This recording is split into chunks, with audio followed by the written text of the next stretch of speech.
Testing. All right. Hello. I just now am seeing this, and it seems like there's some good things, exciting things with the knight. Apparently he's gotten buffed, according to the thumbnail of Delzy's video. Delzy is a popular streamer and YouTuber of Dead by Daylight. If you haven't heard of him before, you should check him out. Also, he's not small at all, unlike me or us, I guess. We're a lot smaller, but it's whatever. So news 6.4.0 post BTB changes, which will be live in about 4 days, as well as the chapter. This is from yesterday, from when I'm recording this. The public test build P2B has come and gone, and evil of stuff with plenty of feedback to review. The team has been hard at work addressing our suggestions and concerns, and we have a handful of changes in store for the chapter's release next week. Adjustments to the knight. Guards have a few mechanics in place to ensure that they work smoothly. For instance, the guard will phase through obstacles to reach a location where they spot a survivor. This presents a situation where the guard might spot a survivor on the other side of the fence, for example, and waste majority of their time running around it. Which I'm very glad they don't. It's not like that. For starters, perspective, also measures in place to prevent a guard from instantly appearing next to you and attacking before you have a chance to react. While a guard is on their own can push you away from objectives, they are intended to reliably hit survivors without the killer working with them in tandem. It's makes sense.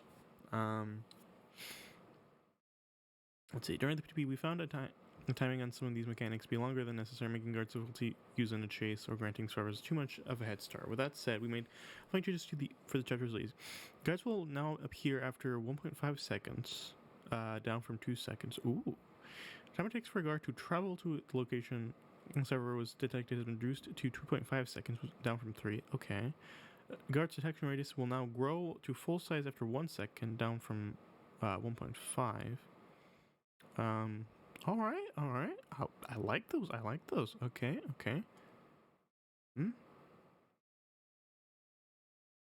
Oh.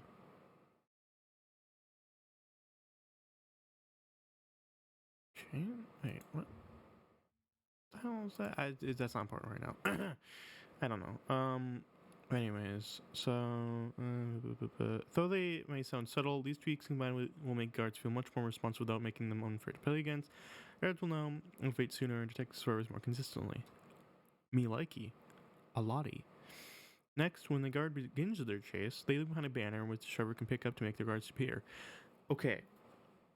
Are they gonna address the buff? Because I feel like the way they get buffed, survivors get buffed when they grab the banner is a bit too much. In fact, I don't know if they should get buffed, because it's not that hard to grab the banner, like, at all. As long as you can just wrap around, and you're in a situation where you can do that reliably without being screwed by the killer and or the guard. It's not that hard to do, and you get a speed boost and endurance. I feel like the speed boost is one thing, but endurance? I don't know why. Like, why? I don't know. I mean, it's not bad, like that bad, but I don't know. I feel like they should at least tone it down a bit, because, well, I don't know the exact, like, how long it lasts and, like, what percent of, like, of haste you get, but I don't know. I feel like it might be a bit much, but we'll see what they say. Anyways, guard disappear. The banner takes a few seconds to activate, so the survivor can immediately pick it up. During the PTB, we found the timing to be a little short, making it possible to pick up the banner after running around a small loop once or twice. For Luis, we're increasing the time it takes for the banner to become active. The Carnifex's banner now activates after 10 seconds, up from 8. The Jailer and Assassin's banner now activates from after 5 seconds, from 2 seconds. Wait.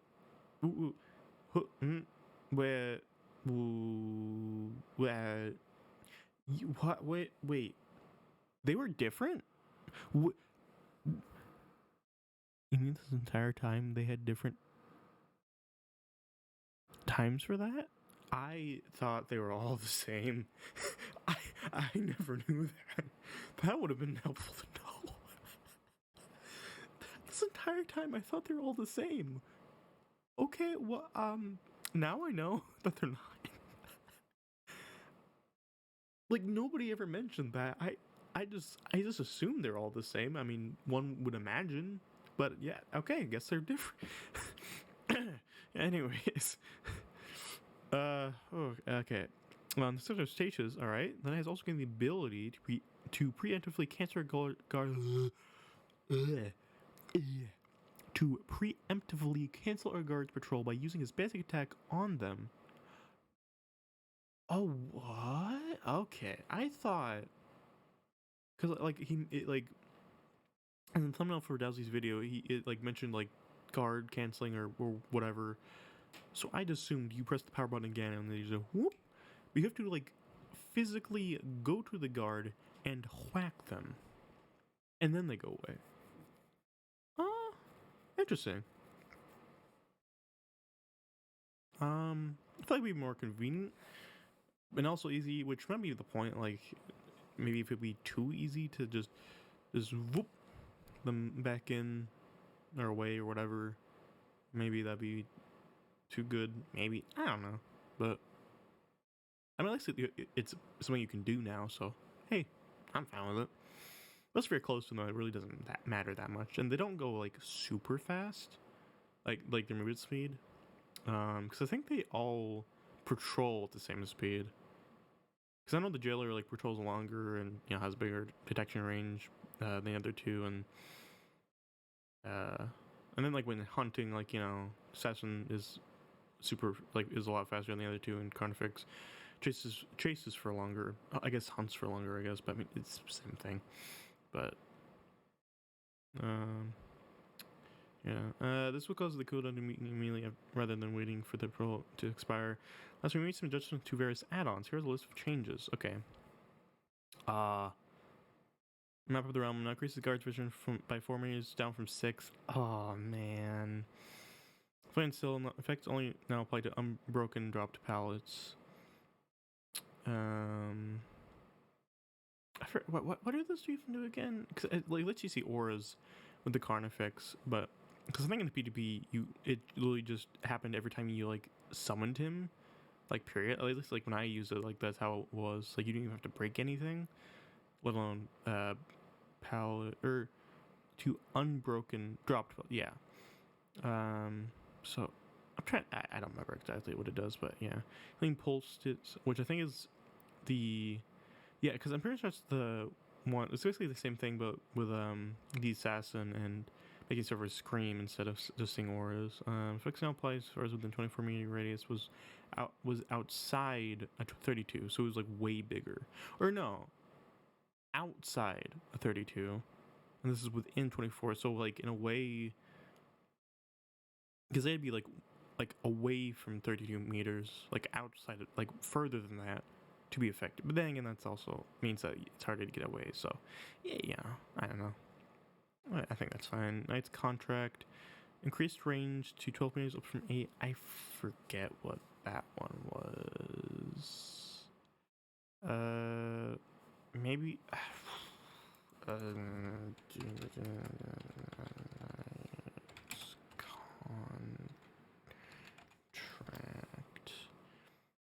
That's what. Fuck you. Fuck you. Fuck you. Oh, iridescent. What does this do? If a fourth guard someone causes foes within 12 meters of the guard to suffer from exposed. Oh. I don't think I ever used that.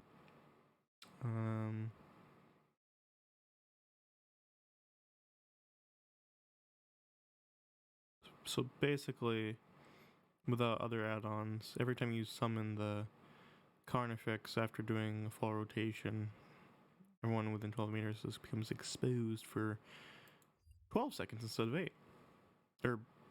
Or wait, increase the range to... Oh, wait, never mind. Yeah. So I guess that thing I just read is up to date then. Alright.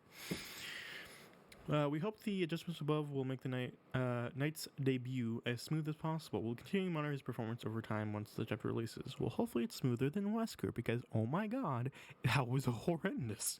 So let's just hope it's better. Alright, Hex Face the Darkness. After reviewing feedback from the PTP, we found that Hex Face the Darkness was a little confusing and difficult to get use out of. Yeah. To make its effects clearer and more consistent, we have given this perk a smaller arc and time for the release. First, effective swears will now scream every 25 seconds. Okay, thank you for telling us the period, because it just says intermediately in the PTB, which did not explain how long it is, because the duration, like the period, is pretty important, because if it's like really small, then holy crap, and if it's really big, it's like, oh, this is like useless. Very stark difference, so that's good. This will make the perk more consistent than the previously random intervals of 20 to 40 seconds. 20 to 40? That's a range. That's a big old range. All right. Okay. Second, Swears will no longer see the aura of the cursed survivor, making it harder to deactivate the perk. Yeah, I think that's a good thing. Them being able to do that, like, I think it already has enough downsides as it is. So I'm glad that's the case. Third, we simplified the perk's description to make it clearer. The line specifying the perk disable permanently of the Hex Totem cleanse has been removed, since this is standard for any Hex perk. Oh yeah, it did have that, didn't it? Is there any Hex perk actually?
Sorry about that. All right, where was I?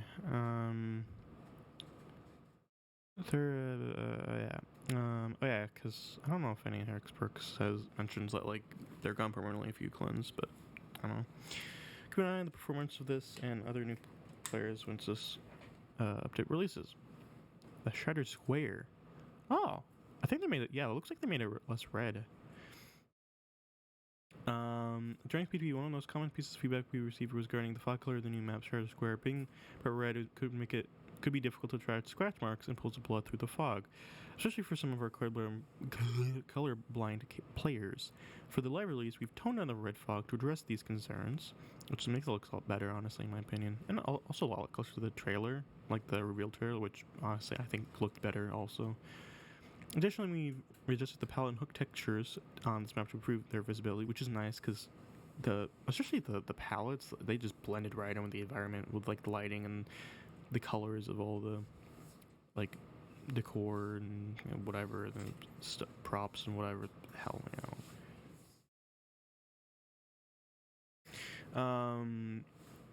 hooks. They're hard to see. Flashlights, okay.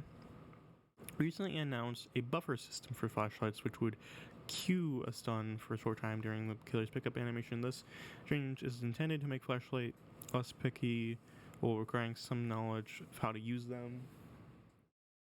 And to compensate for the inability to adjust your timing with the recently added cooldown.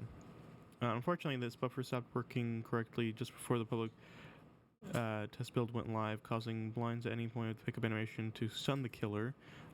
This was not intended, and we have fixed the issue for the release. Only blinds that take place during the buffer will cue their stun.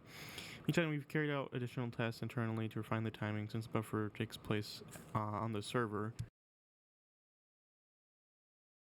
not the server's client. Latency can make the buffer feel much shorter than intended. Therefore, we've increased the buffer to 0.4 seconds from 0.25 seconds. Um, this will count for latency and make it feel much closer to the originally intended length. We'll be keeping an extra close eye on this mechanic once it goes live. The goal is not to make the flashlight save sustainably more common, but rather to make the timing a little more forgiving. All the changes mentioned in this post will be ready for the chapter's release next Tuesday, November 22nd. As always, we'll continue to keep an eye on the new content and review things down the line to see if any further adjustments are needed. Until next time, the Daily Team. Yeah, it's all pretty good. Like, I don't really have any complaints.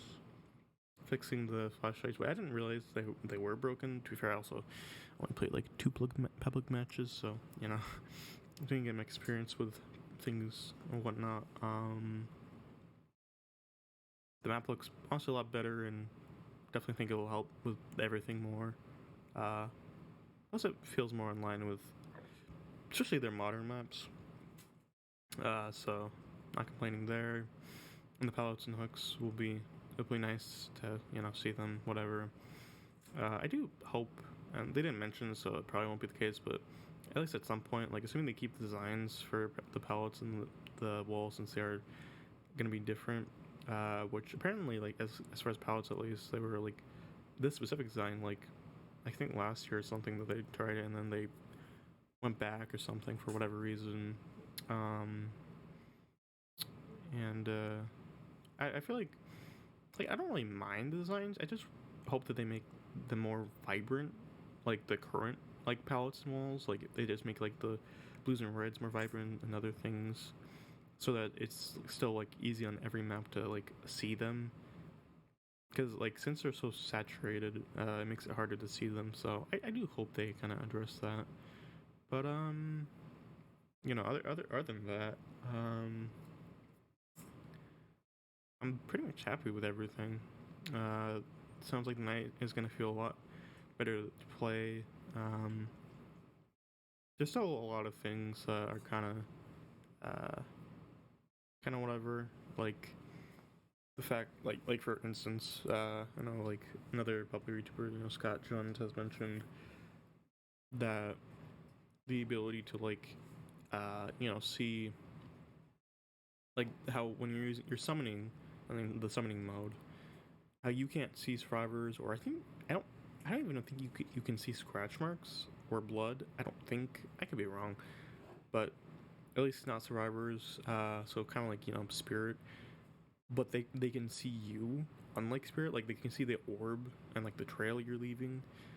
So like while you can't see what they're doing, where they're going, they can fully see like what you're doing and stuff. And it kind of it felt it feels like a weird thing and kind of maybe unnecessary, but we'll see. Um, but yeah, I'm glad they made everything like faster for the I made the guards faster doing stuff, and then making the banners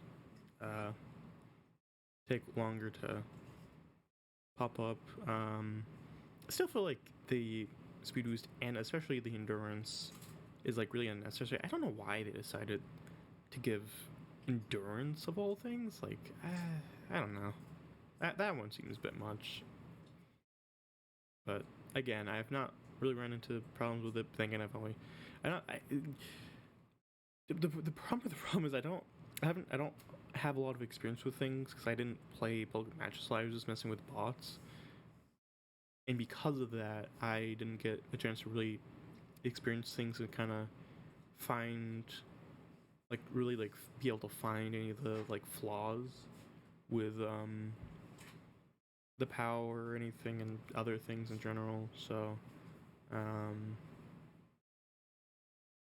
you know, it's hard for me to say because I've only like mainly seen people play with uh the the night like in videos and stuff.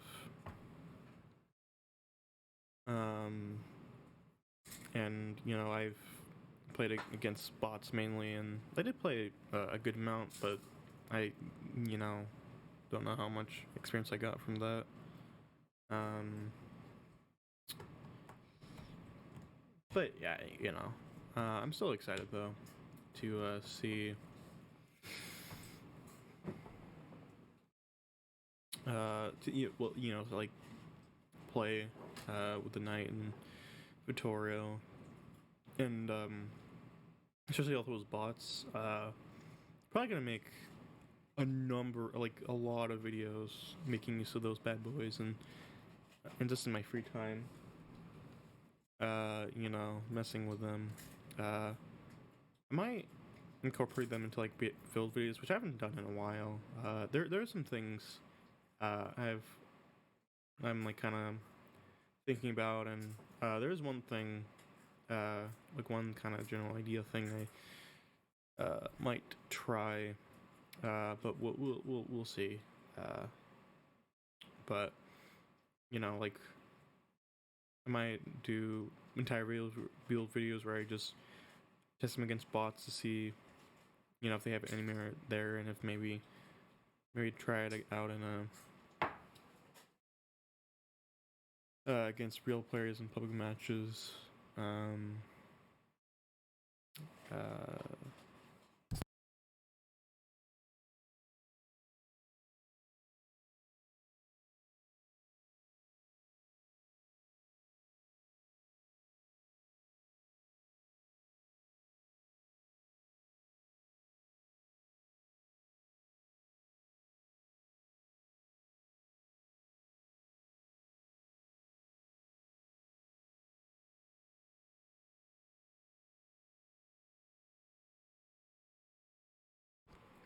but anyways, uh,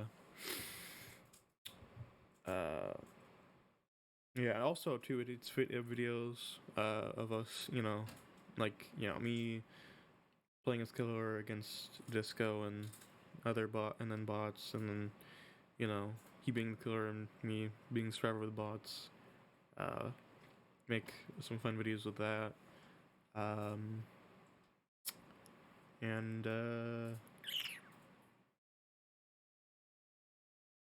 and then I'm obviously gonna make like normal videos as like of like the Knight and the Vittorio and stuff. Oh yeah, I'm probably gonna be putting like uh pouring a lot of my blow points into the Knight once he comes out. Of course, I still have a lot of killers. Like I'm kind of uh like leveling up like 5 killers at once. It's more like I don't know 4, but it's like one off, so it's like whatever. Because I'm trying to get Trapper and Michael to Prestige 3 as soon as possible for brutal strength, education, save the best for last, and like play their food. And also Unnerving Presence and Dying Light, but I'm probably not gonna use either of those that much.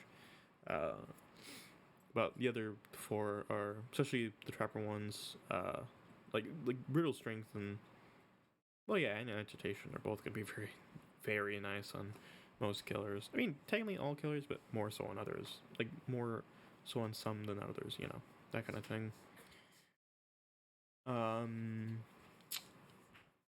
And then I'm trying to get Nemesis Nautica to Prestige 6 so I can just complete their Prestige outfits, since they're only missing their heads, the head parts for both of them.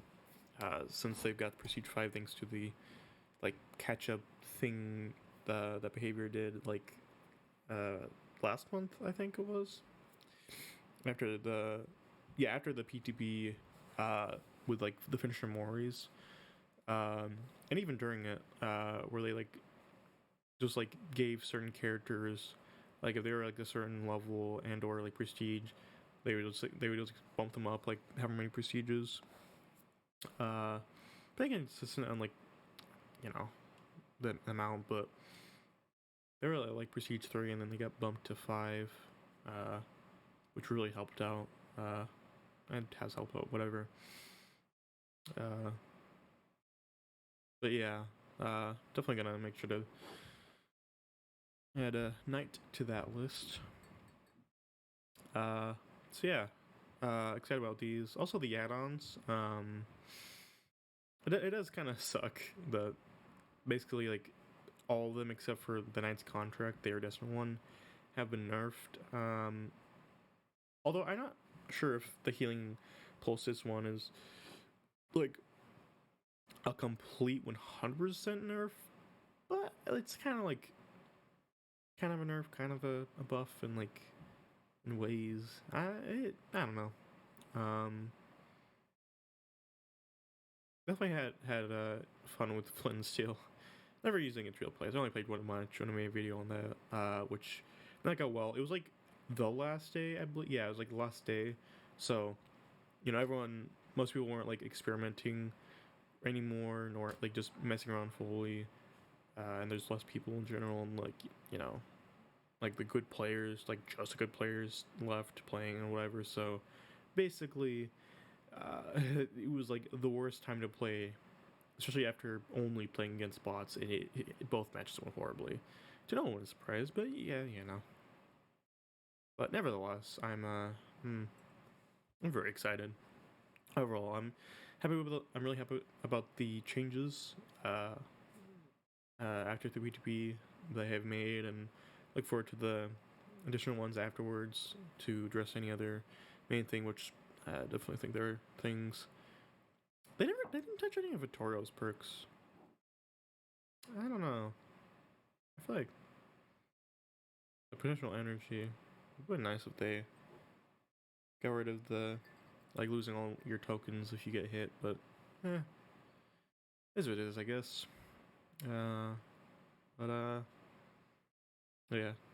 Anyways, I'm very excited for the 9 Vittorio, and especially bots. I've been waiting so long for bots. I've been waiting since 2020 for bots, which is when I first started playing this game. Period. Good old PS4, which I rarely play anymore because I have a harder time on it than I do PC. And it's also like less kind of comfortable, though. Honestly, like especially after playing so much on Disco's PS4 and getting him like adepts, like all the killer adepts except Nurse. She like I'm not kidding. She is the only killer now that needs to be adapted or what I don't know. And for good reason, because she is hard, and even harder on console, which is what PS4 is. So yeah, that's fun, but you know, yeah, things are things are. I'm sure 90% of you don't even care about this. So excited for everything, the bots, night, all that fun stuff. Hope you guys enjoyed this. If you did, please make sure to like, comment, and subscribe. Helps us out a bunch. Really appreciate it. Hope to see you guys in the next one. Bye bye.